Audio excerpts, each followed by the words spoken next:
by Missouri head coach Larissa Anderson and student athletes Megan Mall and Kara Daly. We'll start with an opening statement from coach, then turn it over to questions for our student athletes, dismiss them, and then we will direct questions to coach. Coach, go ahead with your opening statement.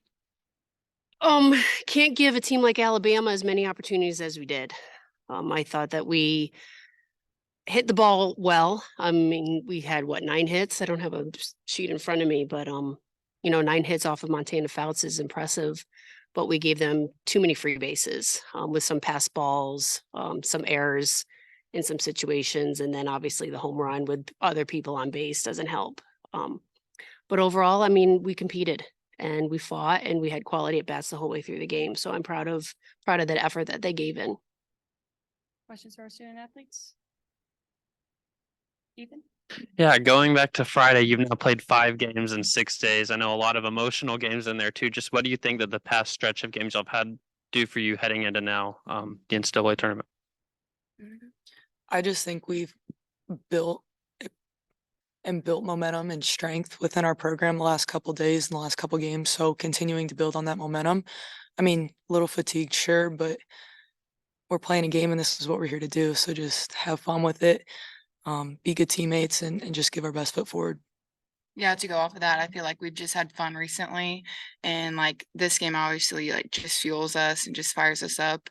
But I think these last few games kind of showed us like who we are as a team. Justin. Something Coach Murphy from Alabama just mentioned, coming up as softball players, you play a tournament, you might play a game early and you sit out and wait for a while and keep playing. Does that history, so to speak, play into a game like this where you have the rain delay and you have the games in front of you and things like that? I mean, it shouldn't affect us. I mean, we've obviously had that experience in travel ball before. And so we're all very capable of handling that type of situation. But at the end of the day, first pitch is thrown, you got to be locked in and you got to be ready to go. So yeah. Yeah, travel ball, I mean, you're playing 5, 6, 7 games a day. You're waking up at 6 a.m. and then staying till 9 p.m. So, I mean, obviously we've all been through that on the team and we know what's happening, but it's just locking in during the game and focusing every single pitch. Any more questions for our student athletes? You two may be dismissed.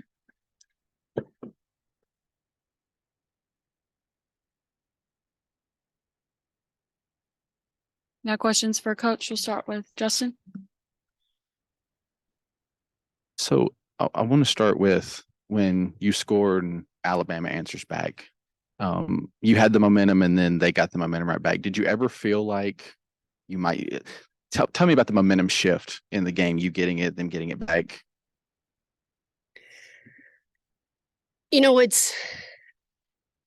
I'll say I have an inexperienced team that hasn't had enough of these big moments, and trying to coach them on the fly and get them to feel those momentum moments. And there's a lot of times that when I'm communicating with Julia Crenshaw behind the plate in getting her to feel when you need to go out, when you need to talk to your pitcher, when you need to bring people in to change that momentum. So it's not always orchestrated from me in the dugout.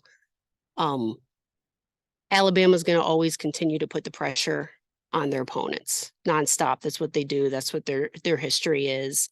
And we have to counterattack that. We have to create our own momentum and not be reactionary. We have to be initiating. And that's the growth that we need to have within our team. We absolutely feel it. And the reason why I pulled out Jordan Weber so fast is because when she doesn't have her off speed, it's really hard to change the momentum and keep an opponent off balance. So that's why we immediately went to Krings to try to throw the changeup in on them. To keep them off balance. Move over to Ethan. Yeah, even going into that Arkansas series, it's like every game y'all been playing for something with the postseason. Just what have you thought about your team's stretch of a lot of games and a lot of days? It's exhausting, mentally and physically, and then you add in a rain delay, and because you have to be on, and you have to be in every single moment. Because you can't take a pitch off, and you take a pitch off, and then obviously the ball is going to be hit really, really hard. And it's been a long stretch. But again, at the same time, the game doesn't care. No one's going to feel sorry for us. It's what we love to do and it's what we want to do.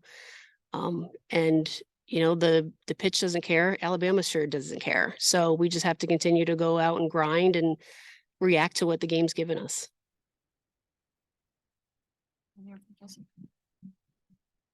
At this point in the year, I think your postseason footing is probably as good as it's been all year. But at the same time, this last stretch of games that you've had, when you're talked about in that committee room on Sunday night, what do you hope the committee looks at most heartily when they figure out where you're going to be placed, seated, et cetera, in the tournament? One, we're playing our best ball right now. And I think that's real important when you're looking at the best teams that go to the NCAA tournament, that we're playing our best ball right now, that you're not looking at the body of work and saying, well, they were really, really strong in February, March. We're really strong right now in May going into postseason. And that's what you want. Are we considered one of the top 64 teams in the country? I would think so. I think the body of work says for itself. The teams that we've played are quality wins. I think we have a very, very strong resume to be considered. Any more questions for Coach? Great, thank you. Thank you.